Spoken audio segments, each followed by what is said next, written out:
Hello everybody, ready set go. Hello everybody, my name is Apolloa and welcome back to I Am Positive. On this channel I talk about my HIV journey to inform and to educate about the virus. Now last week I celebrated 1 year since sharing publicly about my virus, and I mean it was a period of reminiscing. I was really elated about how far God has brought me, right, on this journey, not just based on what you're seeing on social media, but like my personal growth, my spiritual growth, my mental health, my emotional growth. Like, it's just really been a journey, and I'm so grateful to God, so grateful to you guys for being on this journey with me. Anyway, if you're not following me on Instagram, follow at I Am Positive 416 on Instagram, and you see exactly how I celebrated that. I mean, it was just a moment for me, and I'm so grateful. Yeah. So today I'm going to be sharing my reaction to three of my friends. How do I put it now? Okay, so what I did was ask three of my friends specifically to share their thoughts, their exact thoughts, the moment I told them about my virus, or the moment they found out about the HIV status. Pardon me. I said, please share with me your exact thoughts, your exact imagination. What was running through your mind when I told you about it, right? So I'm just going to get into it. Bear in mind that I have not listened to this voice notes. They sent it to me a while back, right?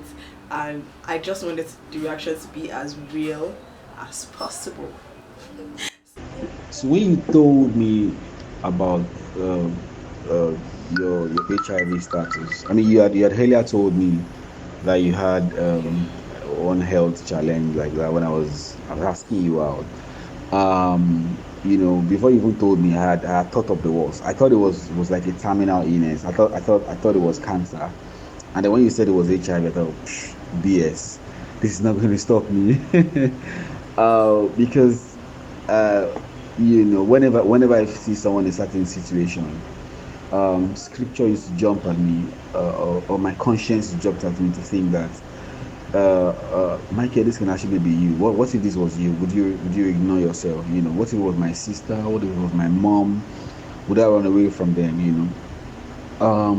So that was just, I didn't see it as any big deal, especially for the fact that you even said yours is it untraceable Undetectable. or very Yeah, little or something undetectable. like that. Yeah. So it wasn't a big deal for me. Trust me. I didn't think anyone should see it as a big deal. Um, because it's not a big deal because you use the drugs on time. Yeah. So I didn't mind at all. I didn't mind. That wasn't going to stop any journey I envisaged to go with you or anyone I want to do that journey at the time. Yeah, yeah. So that's it. Just keep strong. Right. Thank you, Cheers. Michael. Oh, that's I don't know how to feel, but see, I think Michael is learning. I remember telling him then when it was, yeah, when that was happening. I told him, see, guy, you and I cannot date because I've got some illness and I don't even want to talk about it and stuff. I remember, like, I know that period I was using that a lot to chase men away because I mean, I didn't even want myself. I couldn't imagine that anybody wanted me. Do you understand? And I wasn't in the mood to be pitied or for people to say. I just wasn't in that state of mind, right? And after I told him exactly what happened, I promise you, my guy just went, "Eh, that's not a big deal now. We can get married in 3 months if you want. We can go and meet your parents." I'm like, that was supposed to chase you away. What are you talking about?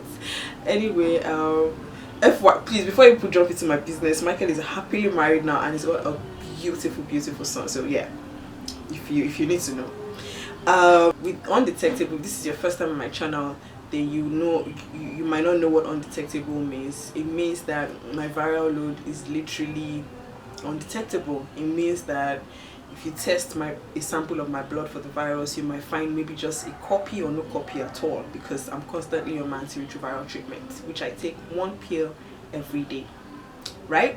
Anyway, that's all the lessons you need to learn from Michael's voice notes, and that was so heartwarming, so heartwarming.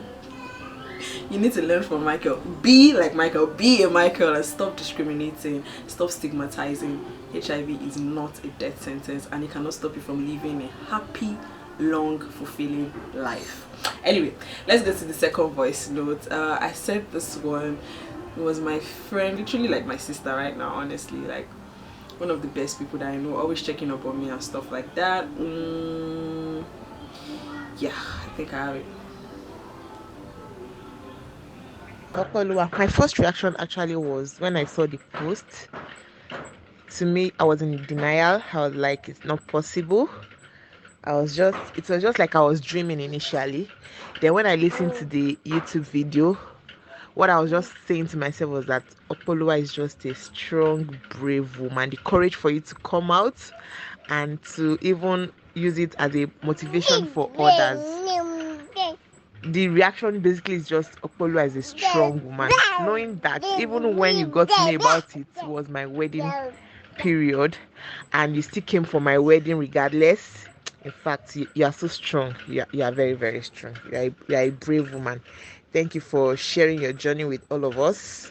We are motivated about it, and I know it's inspiration to a lot of us. Thank you, Opolua. Thank you. I'm such a crybaby. So behind all this strong woman facade is an emotional person. I know some of my friends, they'll be like, but only why emotional? I'm actually emotional, okay? I'm a soft babe on the inside. Forget the hardcore, how do I put it out? The hardcore exterior. I'm a soft babe. Anyway, thank you so much. That's actually our baby's voice. My friend just had a baby, a very, very, very, very cute little baby boy. Anyway, I think one of the reasons I didn't want to be telling people about my status again was I don't know how they would react. Would they be sad? Would they pity me? You know, I just don't want to put anybody through that kind of emotional turmoil. I felt, see, I've got this. I'm handling it on my own. I don't need to put anybody through it. I mean, why wouldn't I be at your wedding, babe? Why wouldn't I be at your wedding? I've got to be at your wedding. It's a happy moment, right? So I'm not going to douse your happy moments with what I was experiencing at the time. That's absolutely not fair. Nobody's going to do that. It was joyful, and I'm so happy that I was there. Thank you for the kind words. My strength and bravery is literally not about me. It has nothing to do with me. It's just God and an obedience to an assignment that He has given me, which is why we are here. Okay, that's that. We'll go to the last voice notes. I know this video is already getting long, but I hope you're enjoying yourself and learning some lessons.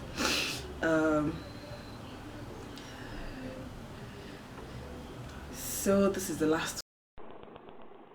Okay, so the first time I found out, I was in disbelief initially because it has to be a rumor. It has to be. It just shouldn't be true.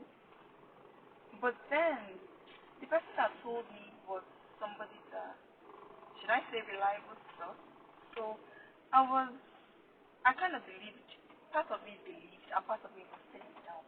But when I came to the office the next day, and you remember we're in the same branch, and then I saw you taking Fergubine, and I asked you, why are you taking the drug? Obviously, it was blood capsule. But then you just said like freely that your doctor said you should take it because it's supposed to be. That's when you now dawned on me like, this could be true. And I said, okay. So since then, every morning when I come to the office, I'll come to your desk or I'll come to people's cubicles, sit down and gist with you, talk to you. Like just, you didn't know why, but that was when I became closer to you. Like, so I always wanted to like, just make sure you're not feeling some kind of way in the office. Always want to gist you that was not there. Always want to talk about things that were really not happening, unnecessary withdrawal. Just talk about things, just to like be around you. And then when you now told me yourself, it was surprising. I wouldn't really say it was surprising, but you know, when you hear it from somebody, it felt like someone. But I mean, there was still another truth. And then when you told me, it now actually dawned on me that yeah, it's actually true that like this is for real.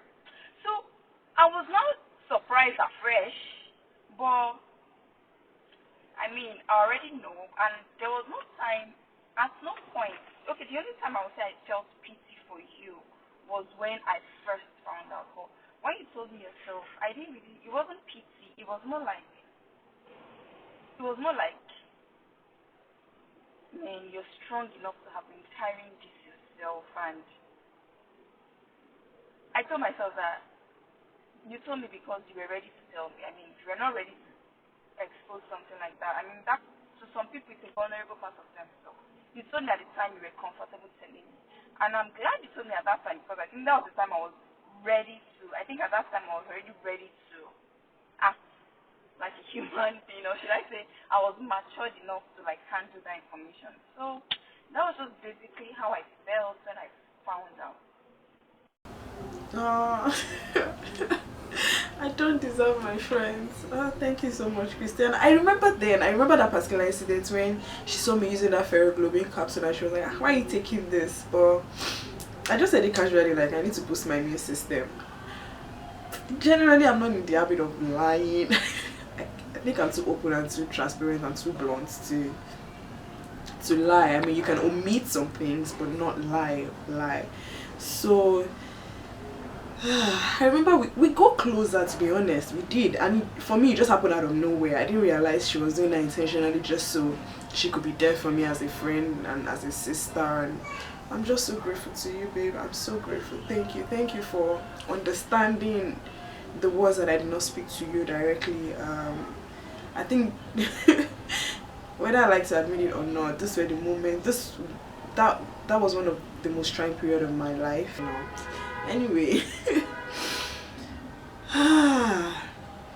the moral of the entire reaction video is get tested. If you're HIV positive, begin treatment, and you can live a normal, happy, fulfilling life.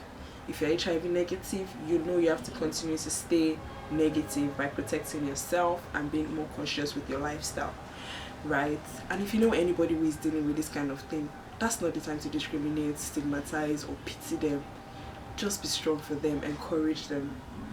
And I mean, you can enter into my DM. My DM on Instagram is always open at iampositive416. You can send me an email on iampositive416@gmail.com, and I'll be very, very, very, very, very happy to hold your hand through this process. Trust me, I've been there, I know, and I'm ready. I'm willing to help you. It's why I'm here anyway. I'm a joy connoisseur and I am a hope giver.